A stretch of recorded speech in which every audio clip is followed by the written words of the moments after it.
Hi, anyone and everyone. This is Kim, the Humble Hermit from Come As You Are Oracle. I am going to do an oracle and affirmations, I guess, for today. Today is Saturday, December 20th, 2025. You may follow me on TikTok, the Tube, my blog, or not. Totally up to you. My nails are driving me nuts. Take what resonates. It all might resonate. It's affirmations. It's actually shadow work, if I can be brutally honest. I've got two decks here. I've got the Shadowland Lenormand deck by Monica Borduski. I pulled 3 cards, top, bottom, and middle. And then I have the new deck, the Dark Mirror, 50 Shadow Work cards by Hattie Thorne. I think it's still on there, hattiethorne.com. You can find it in her Etsy shop. I like them. I was just perusing them myself. So, again, I pulled 3 from each deck, top, bottom, and middle. So, for the Shadowland, we've got Fox. We've got Rider.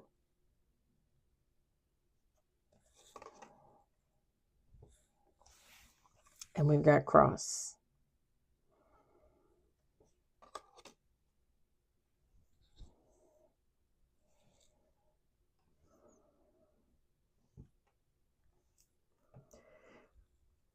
Pardon me. I only ever yawn in here, seriously.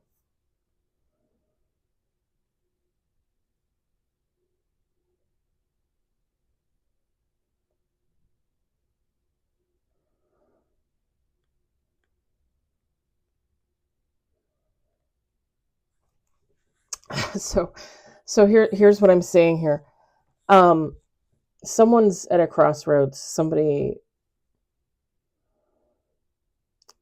and we kind of got this earlier in the Love Oracle, but that was more like choosing between two people. I don't know what this is, but like somebody is at a crossroads, but with this Fox and this Rider card, it's like they're trying to dodge something. They're trying to get away from something. And it's going to lead them to like where they're going to have to make a choice. They're going to have to make a decision. The thing is this is shadow work, right? Like they're trying to not deal with something. Somebody is trying to not deal with something, move away from it, just kind of be like, okay, I'm going to leave it there. You guys know, if you subscribe, I've talked about it before, like how you take your trauma, you take your memories, and you put them in a box, and you put it on the top shelf in the closet, and then you turn off the light in the closet, and then you close the closet door, and then you lock it from the outside, right? And it just sits there. The trauma, the memories, it all just sits there, and it waits, and it waits, and it builds, and it builds. You can't dodge things that you have to deal with. You can't dodge tower moments. You can't dodge trauma. You can't dodge good and bad memories. It's at the end of the day, it is always going to be waiting for you. Whatever it is always going to be waiting for you. And I'll say this too, when you don't handle yourself, when you don't deal with yourself, when you don't handle your shadow side, you don't do shadow work, you don't deal with your trauma, that eats you alive. I've talked about this. I watched it happen to a family member of mine, probably more than one, technically. It eats you alive when you don't deal with stuff, and you can't run from it. You can try, you can pretend, right? With the Fox, you can pretend, but you can't. It's always behind you. It's your shadow. Your past, the hurt, the anger, the pain. even good things, right? Because good and bad go hand, the good, bad, and the ugly, right? It all goes hand in hand. You carry it with you. And you can't just dodge certain things and think you're never going to deal with them. You think you're always going to put them on the shelf and wait. I don't know if you ever, and I've talked about this before, I think. If you ever watched The Shining with Jack Nicholson and Shelley Duvall, they made the sequel, okay, however many years ago now,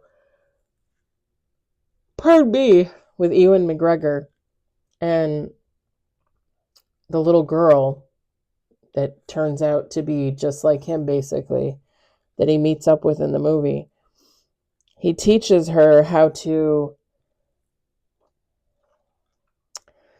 store away the demons, the ghosts, right?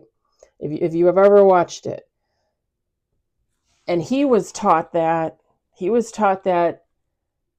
technically from the guy from the first movie, okay? And it kind of like my scenario with you put it in the box and you put it on the top shelf in the closet. Except in the movie, at the end of the movie, when he's back at the Overlook Hotel in the second movie, when Ian McGregor is back at he plays the kid grown up. Danny. He plays Danny grown up. When he's back at the Overlook Hotel, they show in his mind where he releases the demons, he releases the ghosts, and the maze that used to be behind the hotel, it's snowing in the movie, and you see these, they kind of look like coffins, I guess you would say, big boxes, coffins, and there's, I don't know, there's like 5 or 6 of them in a row, and it's in the maze, and it's snowing, and there's snow everywhere, and you see the coffin open one by one by one by one. You can only hold that stuff off for so long, right? Your inner demons, all that jazz.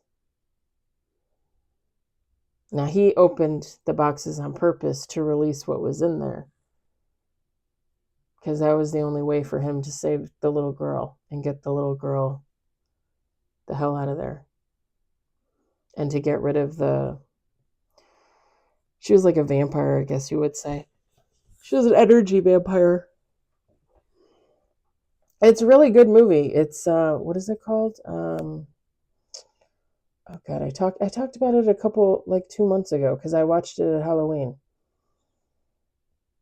The Shining and the sequel. What is the sequel called?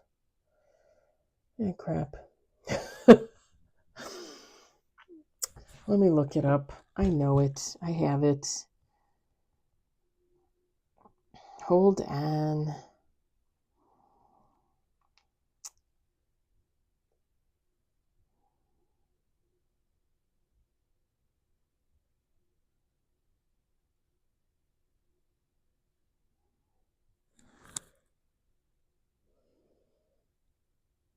Where do I find my movies?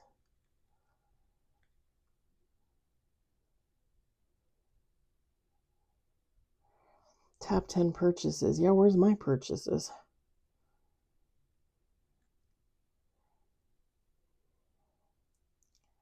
Purchases. There we go. See if we can get it to go that far back. Sometimes when it loads, it has a problem loading and it won't load everything, which is very annoying. It's called Dr. Sleep. It's the sequel to The Shining. I love The Shining. I always loved The Shining. I actually went with the ex-husband when we were still married. They were playing it at the theater one Halloween. I don't think, I mean, they might have done it this year, but they probably did it. They changed theaters, and it just kind of depends. And they might not be doing it anymore, because, I mean, not that people don't go to the theater. People still go to the theater, but going to the theater isn't what it used to be. So I don't know if they still play old movies, but The Shining is one of my favorite movies. And Dr. Sleep, even though like they technically did it too damn late, in my opinion, right? I mean, technically, he didn't write the book until later anyway. So, unfortunately, Jack Nicholson didn't want to be in it, or they didn't ask him. I don't know. And Shelley Duvall had no interest. And I don't know if, no, I think she recently passed away. Was it last year or the year before? So she could have technically been in it, but she didn't. Actually, that was one of the movies that traumatized her when she was an actor. So she didn't like to perform after that. But it's a shame because I think it would have been good to have them in it since they were in the original. But it was kind of funny because the woman that played Shelley Duvall in the second one, I mean, she looked like her but didn't look like her. The guy, pretty damn close to Jack Nicholson. Pretty damn close. Like it would be really hard to find someone that would look like him, but it actually came pretty close. But yeah, Dr. Sleep. You can only hide from yourself for so long. Somebody's going to have to figure this out. Like somebody's going to get to a crossroads, have to make a decision, have to make a choice, and realize, like, I can't go any further unless I deal with all this BS.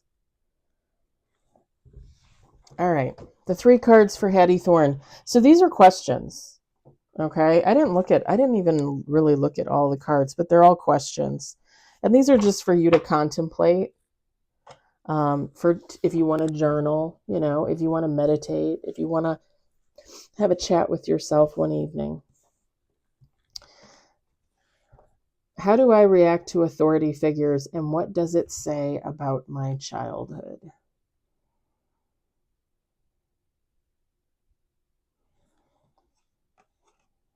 And I'm going to talk just a little bit about past experiences for me. That way you guys can have an idea of what it's talking about if you don't really get it. No offense. No offense. What past experiences still haunt me and affect my present behavior?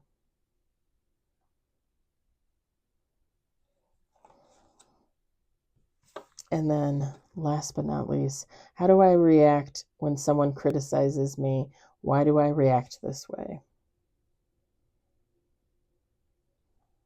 So just to touch a little bit on each card, how do I react to authority figures, and what does it say about my childhood? So I have actually gotten better in the last few years, especially officially being on a healing journey and all that. When, like, authority figures, like, parents, bosses, when anybody criticizes me, and this kind of goes along with the last one too, so we can kind of throw it all in there together. Back in the day, like, my feelings would be crushed. I would be hurt. I mean, I remember there was one time my current job, one of my current bosses made me cry. Now, it doesn't really affect me. I kind of, I just laugh it off because they get worked up because they feel they need to. They're the bosses. Their ass is on the line. They make the big bucks. They have to make the decisions. They have to do what they have to do. I'm just the peon. I just go to work every day. I do what you tell me to the best of my ability. I go home. I don't have to worry about it. As long as I do what I'm supposed to do, I'm fine. They're the ones that have to take the blame for things that go wrong, the credit when things go right. Like, I don't miss that at all. I used to be in management for 20 years. I don't miss that. But yeah, I would typically react how I reacted when I was a child to like my parents. One parent in particular, I would run and hide. Either literally run and hide or run and hide in my mind. And also get upset. But there's nothing to get upset about. How do you get upset about somebody else's feelings and actions? It has nothing to do with you and everything to do with them. Because they don't know how to control themselves. When you see bosses, parents, like, get out of control and, get angry and just like spit anger and just act a fool, like, that's because they don't have any control. They don't know how to control their emotions. They don't understand that at the end of the day, you throwing a little tantrum isn't going to help you and isn't going to help anybody else. And it sure as hell isn't going to help the situation, right? What past experiences still haunt me and affect my present behavior? My childhood, past relationships. You can say at the end of the day, I'm not going to let that affect me and I'm going to move on positively. But when you are in situations where your childhood looms above you, where past relationships loom above you, you really have to kind of stand back, take a step back and think about it. Because it's really hard not to cave in to those past emotions, to those past circumstances. And I say this every day, all day. We're all healing. Every day we're healing. We're never healed. You're healing from birth to death. So you're going to re-deal. You're going to deal with these on and off, back and forth your whole life.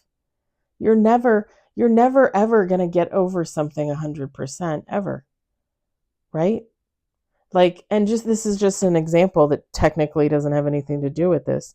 But I've talked before about my grandfather passing, my dad's dad. That was traumatizing. He was the patriarch. He was the father. He was the one that looked out for my dad and even my mom. He looked out for me, my brother, my two aunts, his two daughters.